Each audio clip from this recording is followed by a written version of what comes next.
Adam et Ève ont eu beaucoup de fils et de filles. Les Écritures se concentrent sur l'histoire de leurs deux premiers garçons. Abel fut berger et Caïn cultivateur.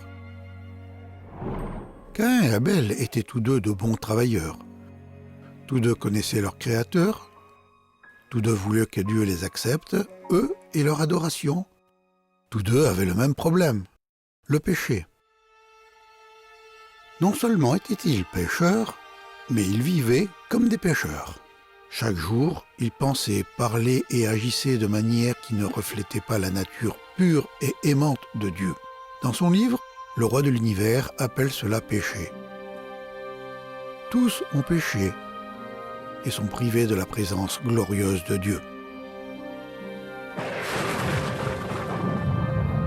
Y avait-il un moyen pour Dieu de pardonner Caïn et Abel et les déclarer justes à ses yeux? Oui, il en existait un, mais il serait très, très coûteux.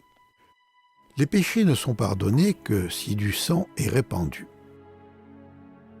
La loi inviolable de l'univers, la loi du péché et de la mort doit être appliquée et le péché doit être puni de mort. C'est pourquoi le moyen prévu par le roi pour obtenir le pardon exigeait une mort. Même si le pécheur méritait de mourir, Dieu accepterait le sang de certains animaux tels qu'un agneau. L'agneau ne devait être ni malade, ni égratigné, ni sale. Il devait être en santé et propre. Il devait être un agneau parfait.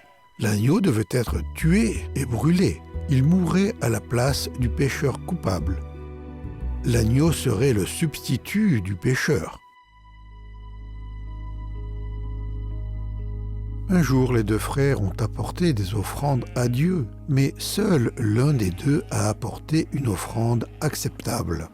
Au bout de quelque temps, Caïn fit à l'Éternel une offrande de fruits de la terre.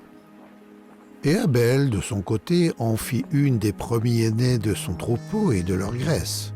Selon toi, quelle offrande Dieu a-t-il acceptée?